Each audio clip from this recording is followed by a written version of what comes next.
A staggering 3,388. That's the number of tanks that Oryx, which is a Dutch open-source military intelligence website, says that Russia has lost in Ukraine since February 2022. Not all of these tanks have been outright destroyed. Of the 3,388 confirmed tank losses, 2,332 are decimated beyond repair, with a further 157 having been damaged, 367 abandoned, and 532 captured by Ukrainian forces. Warspotting, a UK website that also tracks confirmed losses in the Ukraine war, offers similar, though slightly lower, figures. It says that it can confirm 2,995 tank losses for Russia, all backed by satellite images. Regardless, such extensive tank losses are a black eye on Russian President Vladimir Putin's war strategy, as they reveal that his approach of using superior manpower, combined with heavy equipment on the ground, has created a meat grinder that's causing Russia to slowly but surely deplete its own stocks. All the while, Russia continues to lose tanks. Which brings us to today's video. Here we're going to map some of the most catastrophic tank losses Russia has experienced in specific locations in Ukraine, with maps and satellite images of destroyed tanks to highlight those losses. And we start with a city that, though perhaps not as well known as many of those that have come under attack during the war, played a pivotal role in the early Russian offensive. Trostianets. The city was one of the first to feel the full brunt of Russia's tank-based assaults, which is hardly surprising given that it's close to Ukraine's border with Russia. The city was soon occupied, with Russia's 4th Guards Tank Division rolling in after traveling just 20 miles from the border during the second day of the war. That elite unit encountered fierce resistance from Ukrainian defenders, who worked to prevent the Russian tank unit from moving through the city and further southwest on their way to Kyiv. According to France 24 TV, Russia successfully turned the Trostianets train station into a temporary headquarters, though this move only encouraged a Ukrainian bombardment designed to dislodge the Russians as quickly as possible.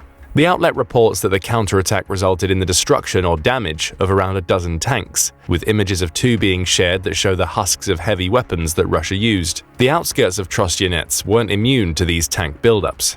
In March 2022, Military shared images of more decimated Russian tanks in the Sumy region, including a T-80U and a T-80BV. Other images showed destroyed armored vehicles such as 3 BMP-2s, as well as a handful of Russian encampments on the outskirts of the city. A year following the assault on Trostianets, Ukraine had successfully recaptured the city, with more photos emerging of the tanks Ukraine had successfully destroyed in the city. Radio Free Europe shares an image that shows a preserved T-34 tank, which was used as part of the battalion that took the city back from Nazi control in 1943, standing proudly on its plinth, surrounded by shattered remnants of more modern Russian vehicles.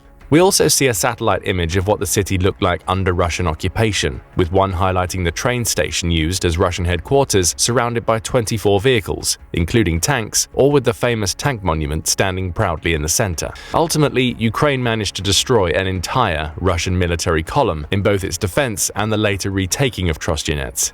The destruction of Russian tanks is clear in images shared by Live UA Map, with Warspotting also recording 15 lost tanks in its confirmation figures. These losses include several variations of the T-80 and T-72, which combined to form the backbone of Russia's early assaults in Ukraine. Several of these tanks are seen turretless, suggesting they were struck by rocket-propelled grenades, with one image even showing a completely shattered T-80U. Of course, Trostianets was far from the only region in Ukraine to be swarmed with tanks during the early months of the war. There were many others, with Brovary being among the most pivotal. Situated just 15.5 miles to the east of Kyiv, Brovary was little more than a suburb before Russia's tanks came rolling in from the Chernihiv Oblast.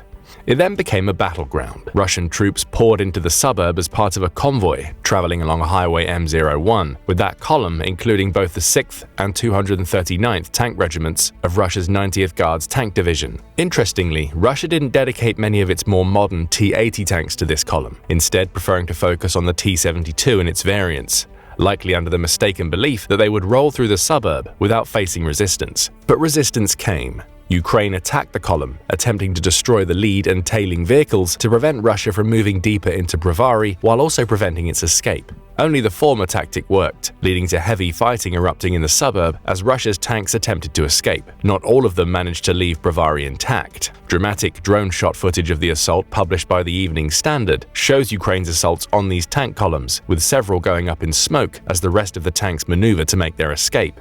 For around 3 weeks, Brovary became a battleground as it was forced to endure Russian shelling while the country's troops attempted to take territory. The Russian advance failed, however, with Ukraine managing to recapture a host of villages in Brovary while claiming that Russian forces had almost left the suburb by April 1, 2022. A day later, the entire Kyiv Oblast, of which Brovary is a part, was declared completely free of Russian soldiers. Images released by War Spotting show the extent of the damage caused to Russia's tanks following the Battle of Brovary. Around 40 tanks were damaged or destroyed, practically all of them being T-72 or variants, with many being shown turretless as the victims of rocket and drone attacks. The battle served as another early warning sign to Russia that taking Ukraine would not be as easy as it thought. Given the volume of tank losses, it should have also become clear to Putin at this point that relying on large columns of tanks to take territory may not work as well as he thought. Chupakivka was also an early victim of Russia's tank-based assaults. But again, Ukraine defended. Its success in this region is highlighted by an image shared by Reuters in May 2022 showing the burnt-out husk of a Russian tank sitting on the road next to a field. In that field stands a horse, quietly grazing and seemingly impervious to the fighting going on all around it. War Spotting reveals that tank to be a T-80U, which had previously been photographed as part of a pair on February 27th. It, like so many other Russian tanks, appeared to have been the victim of a Ukrainian counterstrike, with War Spotting revealing that 3 other tanks, all T-80 variants, have also been destroyed in the region. Interestingly, Chupakivka has another claim to fame in the context of the Ukraine war. In May 2022, the BBC reported that a Russian soldier named Vadim Shishimarin had been captured in the region. A former tank commander, Shishimarin became the first Russian to be convicted of a war crime during the conflict, after he admitted shooting a 62-year-old man named Alexander Shelipov in Chupakivka. The case was also noteworthy due to the young age of the tank commander. He was just 21 years old at the time of his conviction. This incident revealed early on that Russia was relying on extremely young conscripts to not only invade Ukraine, but to serve as commanders of heavy vehicles. Perhaps it is that youth, combined with inexperience, that allowed Ukraine to enjoy so much success against Russia's tanks during the early stages of the war. We now move to the wider Sumy Oblast. The oblast became more famous in recent times for being the launching point for Ukraine's invasion of Kursk in early August 2024, as shown by the BBC in its map of the incursion. But in March 2022, it was one of the first Ukrainian regions to almost fall under full Russian control, with fighting along its borders raging from February 24, 2022. This fighting would become known as the Battle of Sumy, and it saw Ukrainian territorial defense forces team up with the country's paratroopers to battle against Russian forces in urban combat. That early fighting led to the destruction of a Russian tank column. Images shared on X, formerly known as Twitter, show the initial capture of Sumy, including tanks rolling through the oblast's main city streets, with other footage published by BNO News showing parts of the city on fire as fighting raged. Following the destruction of the Russian tank column, Ukraine's paratroopers were ordered to leave Sumy, leaving it in the hands of a few thousand local volunteers who only had access to rifles and a handful of anti-tank weapons. Those volunteers made the most of their limited supplies, preventing the Russian military and its tanks from entering the city and forcing them to instead circle Sumy and attempt to bypass it. Those tactics didn't work as well as Putin would have hoped either, as the tanks that attempted to drive by Sumy were often subjected to guerrilla-style attacks. Ultimately, the city was successfully defended, with Dmytro Zavitsky, the Sumy Oblast's governor, confirming that Russian troops no longer occupied any of the region's towns or villages. We can again visit War Spotting to find images of destroyed Russian tanks littering the landscape of Sumy. It confirms the loss of 109 tanks, the majority of which appear to be T-80s and T-72s. We also see evidence of Ukraine capturing several tanks, including one shot of a T-90A that's flying the Ukrainian flag while a pair of soldiers sit atop it. That capture is particularly noteworthy. Putin has previously hailed the T-90 as the best tank in the world, while claiming that once it's in position, that's it. And yet Russia has lost a tremendous number of T-90s during the Ukraine war. The tank shown captured in Sumy is just one of around 160, with Oryx hosting images of 41 T-90As, 108 T-90Ms, which is the tank Putin believes is the best in the world, and a handful of T-90AKs and T-90S tanks that have been destroyed, captured, or abandoned in Ukraine since February 2022. The International Institute for Strategic Studies estimates that Russia had around 67 T-90Ms in active service when it invaded Ukraine, with the ability to build around 40 per month before the invasion. That means almost all of the T-90Ms Russia had when it entered Ukraine have now been lost, along with a large number of those it's produced in the months since. Bear in mind that the country's T-90M production will have also slowed down following the invasion due to sanctions placed against Russia, which is likely a large part of the reason why Putin is relying so heavily on Soviet-era tanks today. But more on that later. For now, we can conclude that the Sumy invasion ended up being a failure for Putin, as did many of his invasions during the early months of the war. Even in cases where Russia was able to establish temporary control over a region, such as it did in Trostyanets, it was eventually driven out, while losing dozens, if not hundreds, of tanks in the process. And then there's Kyiv. Ukraine's capital was the obvious main target for Putin during his initial invasion of Ukraine. The BBC's maps of the early stages of the war show how close Russia actually came to taking the city, with Putin's troops successfully managing to set up regions in which it maintained limited control on the outskirts of Kyiv by March 2022. However, by November of that same year, Russia's forces had been completely removed from the northeastern regions near Kyiv, marking Putin's abject failure to take Ukraine's capital. As for Russian tanks, satellite images published by Space.com show exactly how Putin intended to take the city. Those images show a 40-mile-long convoy featuring tanks and armored vehicles stretching from Probiersk to the Antonov International Airport, which sits just 6.2 miles away from Kyiv. That airport was the site of a key battle in the war, one which Ukraine eventually won, but it's the convoy that shows how disastrous Putin's tank-based strategy could end up being. Do you remember the tactics that Ukraine used in Brovary when faced with a similar, though smaller, convoy?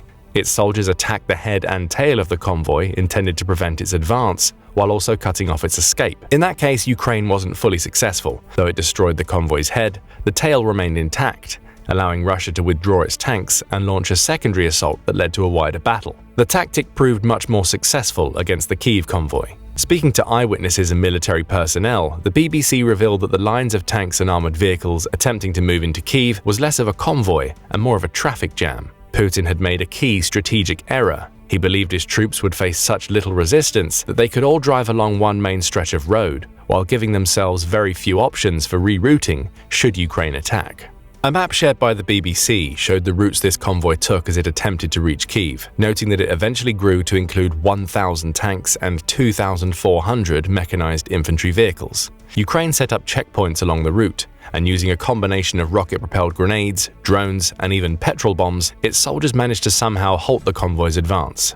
Artillery and airstrikes joined the counterattack, bringing the convoy to a complete standstill. Russia had little choice but to abandon hundreds of its tanks and trucks, the BBC reports, with the low light for Putin being the 370 tented army trucks his troops had to leave behind as they tried to escape Ukraine's shelling. By the end, the Kyiv convoy became little more than a graveyard, filled with the heavy vehicles Putin had attempted to use to overrun the city. Ukraine was jubilant over its success, so jubilant in fact that in August 2023, it held a special event in Kyiv in celebration of 32 years of independence from Soviet rule that saw it drag out the burnt-out husks of dozens of tanks that had been destroyed near the city. Reuters published a picture of the event in which you can see 7 tanks lining a street as Ukrainians mill around examining them. As for the total number of Russian tanks that have been destroyed in or around Kyiv, Warspotting places the number at 83 confirmed, with the likelihood that many others have been destroyed or otherwise disabled without being reported on. Warspotting's images show several T-80s and T-72s lying in ruins, with the latter appearing to make up the majority of the images, which gives us some insight into the tanks that Putin relied upon in his failed convoy.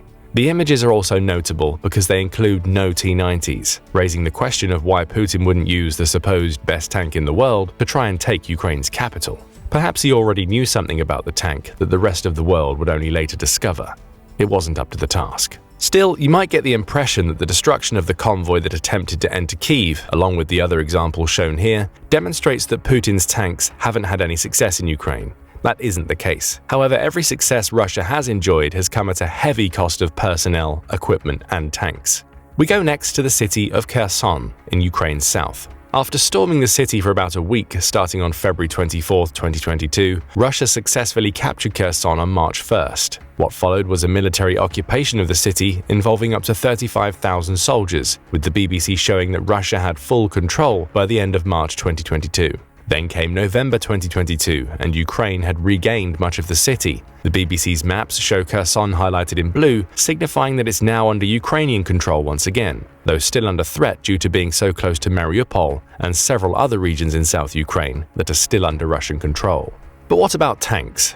In January 2024, Forbes published a picture of a T-90 tank, supposedly belonging to Russia's 17th Tank Regiment, elevated on a transporter as it was being carried to the front lines near Kherson. However, that tank wasn't there to take part in a renewed assault on the city. Instead, Ukraine's claims that the 17th Tank Regiment is now responsible for retrieving the scores of vehicles the Russians have lost while trying and failing to dislodge the Marines from Kherson. Forbes claims the battalion likely includes tens of T-90s, again, remembering that these are Russia's best tanks for the cleanup operation. They were there in January, Forbes claims, because Russia had lost at least 163 tanks and other fighting vehicles as it attempted to retake the city during the last 3 months of 2023. The scale of the losses is once again showcased by War Spotting, which has proof of 208 destroyed or disabled vehicles in the Kherson Oblast. There is a wider spread of tanks in these images than seen in other locations covered so far. T-74s are common, of course, but War Spotting also has images of T-90s sitting turretless within the oblast, having been victims of drones or rocket attacks by Ukraine. There are also a large number of T-62s in these images,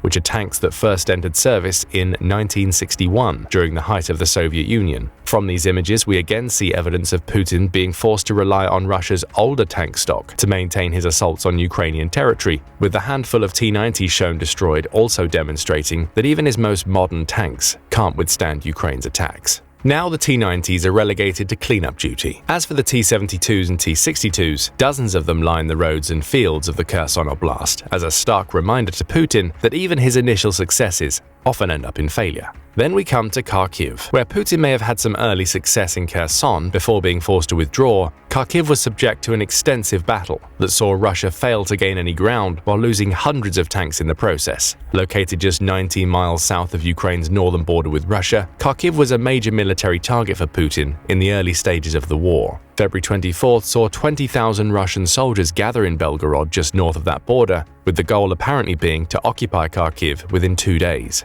That didn't happen. Instead, we saw a similar pattern in this battle to many in the early days of the war. Russia attempted to advance, Ukraine repelled, and Russia had to resort to artillery strikes supported by tanks to try and take the city. By May 2022, Ukraine had overcome a Russian effort to surround Kharkiv and launched a counteroffensive that ultimately led to Russia being pushed out entirely. Constant fighting, much of it involving Russian tanks, has existed in the general Kharkiv region ever since. In July 2024, Newsweek published a map that appeared to show that fighting was moving in Ukraine's favor, with Ukraine having managed to secure a 15.5-mile perimeter around the city as Russia attempted to advance from the northeast. That same month saw the New Voice of Ukraine publish statistics showing that the most recent Russian push for Kharkiv had met with abject failure. Over 90% of Putin's offensive forces near the city had been destroyed, resulting in the deaths of 2,936 Russian soldiers, along with 6,509 who were wounded in battle. As for tanks, they litter the landscape of Kharkiv. Returning to War Spotting, it's been confirmed through satellite imagery or pictures taken by drones or on the ground that Russia has lost 502 tanks in the Kharkiv Oblast. Again, T-72s and T-80s make up the majority of the losses, though as seen in Kherson, there is also a substantial number of Soviet-era T-62s among the wrecked Russian tanks. As has been a pattern for the majority of the war, many of the destroyed or disabled tanks no longer have turrets, indicating drone and rocket attacks have taken them out. We also see many sporting cope cages, which are essentially makeshift cages placed over a tank turret to protect it from the initial explosion caused by an incoming projectile. They appear to have offered little to no protection. The battles we've covered so far all began during the early days of the war, with Russia either failing to secure a target or briefly securing it only to lose it to a counteroffensive later. Along the way, Putin has experienced hundreds of confirmed tank losses in these regions, with the likelihood being that there are many hundreds more that have gone undocumented. Fast forward to July 2022, and Putin has turned his attention to Ukraine's east. Specifically, he was attempting, and still is attempting, to take the Donbas region. A key early part of that strategy involved taking the fortified city of Bakhmut, with Putin placing a great deal of importance on liberating the city from Ukraine. He succeeded. Between July 2022 and May 2023, Russia and Ukraine were engaged in the protracted Battle of Bakhmut. Maps shared by Al Jazeera showcased the Russian advance during this period, painting a picture of a takeover that took almost a year to fully complete. Russia still controls Bakhmut, though it experienced massive losses of both personnel and tanks along the way. In March 2023, 2 months before Russia finally claimed Bakhmut, the BBC published figures claiming that Putin had lost up to 30,000 soldiers trying to secure the city. These losses would have included tanks, with firefights on the ground often seeing Russian troops attacking with tank support. By May 1st, Ukraine was claiming that Russia had dedicated 25,600 soldiers, along with 65 tanks and 450 armored vehicles, to the final stage of the battle. It's unknown exactly how many of those tanks Russia ended up losing. However, we do know that fighting near Bakhmut hasn't stopped, even though Russia controls the city.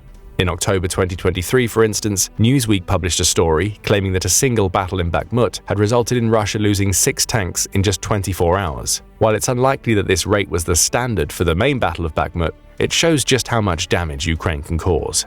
Warspotting showcases that even further. It confirmed that there are at least 185 Russian tanks either lost or destroyed around Bakhmut, including several T-90s that have been photographed having taken extensive damage while carrying cope cages. T-72s and T-80s are also common among the images of destroyed tanks, followed by T-62s and T-64s. Putin didn't win in Bakhmut through superior strategy. He won by sending tens of thousands of Russian soldiers to their deaths while losing hundreds of his tanks along the way. The story is the same for another of Russia's most important military victories in the Ukraine war, Avdiivka. In October 2023, Russia launched a full-blown assault on Avdiivka, with its tactics being practically a mirror image of what had been seen in Bakhmut. The siege lasted for around 4 months, resulting in Russia finally securing the city and surrounding its villages in February 2024. There was at least a hint of strategic importance to this attack, with Avdiivka being home to Ukraine's largest coke plant, as well as potentially providing a route out of Donetsk and in other regions in the Donbass. But as we saw in Bakhmut, Putin's victory came at a high cost. Maps published by the BBC show that Russia used the victory in Avdiivka to secure more Ukrainian territory surrounding the city. In October, it only had limited control of territory to the city's north and south. However, many, including Forbes and Newsweek, have claimed that the Avdiivka success was little more than a Pyrrhic victory. Forbes claimed that Russia lost 214 tanks between early October 2023 and February 2024, sharing images of ruined Russian tanks just south of the city. The majority of these tanks were the same T-72s and T-80s seen elsewhere in the war, along with a handful of T-90s that have proven so ineffective in Ukraine. In contrast, Forbes claims, Ukraine lost just 18 tanks during the same period, creating a rate of around 11.8 Russian tank losses for every Ukrainian loss. Newsweek added to these figures in February 2024 by publishing reports released by Ukraine's military. It says that Russia lost 47,186 soldiers when trying to take Avdiivka, with the tank losses being even more substantial than those reported by Forbes, 364 in total, along with 748 armored vehicles and almost 250 artillery systems. Those figures haven't been confirmed independently, but we do know that there are at least 39 damaged or destroyed Russian tanks in Avdiivka thanks to images published by Warspotting. As usual, these tanks are predominantly T-80s and T-72s, though there are a couple of T-90s and far older T-62s thrown into the mix.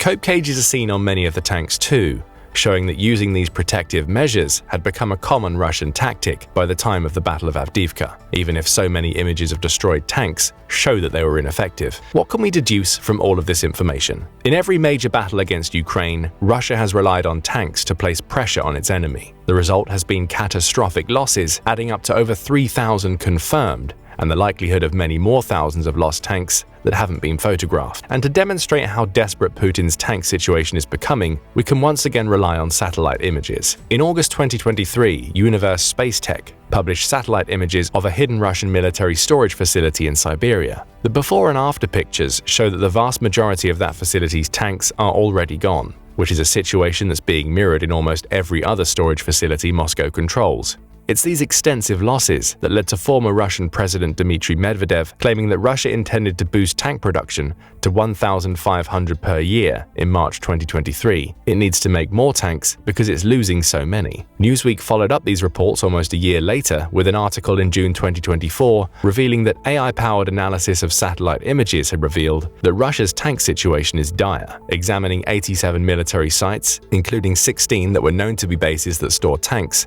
AI determined that Russia has lost around half of the tanks that it had in storage since the beginning of the war. All of this leaves Putin in a difficult position. Since February 2022, he has relied on massive numbers of Russian tanks, ranging from his ultra-modern T-90s to Soviet-era tanks dating back to the 1960s, to exert pressure on Ukraine. The strategy has worked every so often, but whenever Russia gains territory, it does so at the cost of hundreds of its tanks. Now it's starting to run out, even as it tries to ramp up production, meaning Putin has to answer a very difficult question. How is he going to approach a future Ukraine war in which he no longer has thousands of tanks at his disposal? Tell us what you think the answer to that question might be in the comments section below, and thank you for watching the video. Now go and check out Russia's running out of all equipment. This could end Putin's invasion, or click this other video instead.